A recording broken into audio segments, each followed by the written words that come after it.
Salam fisioterapi. Terima kasih sudah mampir ke channel kami dan juga terima kasih sudah menyaksikan video kami. Pada video kali ini kami akan membahas seputar ankle ya Bang, seputar ankle ataupun juga ini ada namanya syndesmosis injury. Jadi syndesmosis injury ini merupakan suatu gangguan ataupun cedera terkait ligamen di bagian distal tibiofibular joint. Distal tibiofibular joint itu merupakan tulang yang berada pada bagian bawah di sini. Oke, ceker ayam. Pada bagian bawah. Jadi di bagian pergelangan kaki itu atau ankle itu ada persambungan antara tulang tibia atau tulang kering dengan tulang kecil di samping tulang kering namanya fibula. Syndesmosis injury ini bisa juga terjadi karena adanya gerakan ataupun hentakan kaki yang terlalu keras, jadi berenergi tinggi. Selain itu bisa juga karena kecelakaan dan juga ini juga bisa terkait karena fase-fase ataupun proses penuaan, dan bisa juga terjadi karena adanya cedera olahraga seperti keseleo ataupun mungkin adanya benturan, kurang lebih seperti itu. Syndesmosis injury ini bisa dilakukan pemeriksaan dengan menggunakan beberapa pemeriksaan, termasuk juga nanti ada pemeriksaan fisioterapi yang akan kami berikan, dan untuk dari pemeriksaan medis sendiri itu bisa menggunakan USG nantinya untuk memeriksa atau mengetahui bagaimana ligamen di dalam, ataupun bisa melalui pemeriksaan yang lain sejenis MRI, kurang lebih seperti itu. Tes yang pertama yang mau kita terapkan ataupun kita contohkan yaitu external rotation stress test. External rotation stress test ini boleh dilakukan kepada penderita atau orang yang kita periksa dengan posisi boleh telentang atau juga boleh berdiri, boleh duduk di tepi bed. Jadi posisinya harus rileks kurang lebih kakinya. Kita boleh memfiksasi tangan kita yang pertama di bagian calcaneus atau tulang tumit, kemudian yang kedua boleh di tulang tibia. Pada posisi seperti ini kita menggerakkan ke arah luar.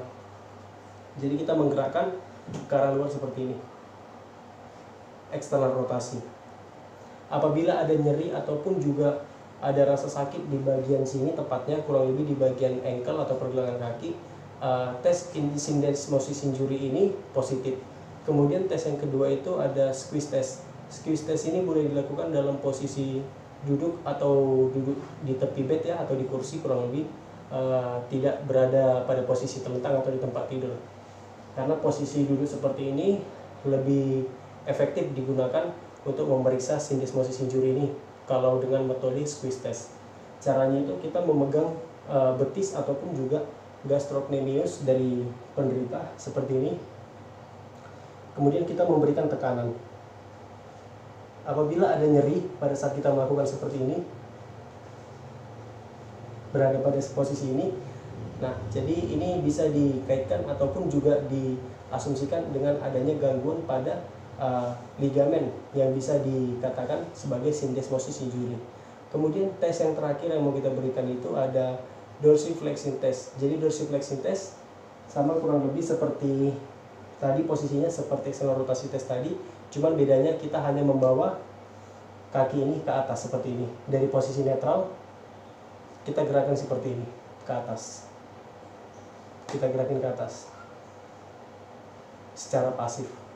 Apabila ada nyeri ataupun peningkatan rasa sakit tepat pada bagian ini tadi ya, bagian yang nyeri, ini mengindikasikan ataupun mengasumsikan adanya gangguan pada ligamen di bagian pergelangan kaki.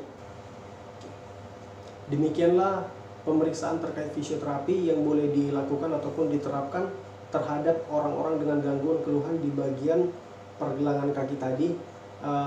Untuk latihan-latihannya sebelumnya kami tidak memberikan karena kemungkinan saja selain dari ligamen yang terkena, ada mungkin dari tulangnya, bisa saja dari tulang kalau akibat cedera, benturan atau mungkin yang lain, mungkin saja tulangnya ada yang retak atau mungkin patah, kemudian juga mungkin bisa dislokasi ataupun juga subluxasi. Jadi itu kita harus tahu dulu. Jadi pemeriksaan yang pertama itu harus dari rumah sakit dulu kita ketahui melalui foto ronsen supaya ketahuan gitu kontur tulangnya. Setelah kita mengetahui kontur tulangnya bagaimana, jadi kita sesegera mungkin mengunjungi pusat rehabilitasi medik ataupun juga fisioterapi, baik itu di rumah sakit maupun di klinik. Setelah dari situ kita kunjungi fisioterapi rekan-rekan sejawat akan memberikan tindakan latihan yang perlu dikerjakan atau dilakukan sebagai home program di rumah sebagai exercise. Yang bisa kami berikan untuk tindakan pertama apabila sudah merasakan ataupun mendapatkan keluhan nyeri seperti itu akibat cedera, kemungkinan yang pertama boleh kita istirahatkan dengan cara kompres es ya Bang ya. Paling sih itu aja, kompres es, menunggu waktu yang tepat untuk rumah sakit. Jadi 1-4 hari kompres es dulu. Kalau tidur setidaknya lebih tinggi posisinya, posisi kakinya daripada posisi jantung.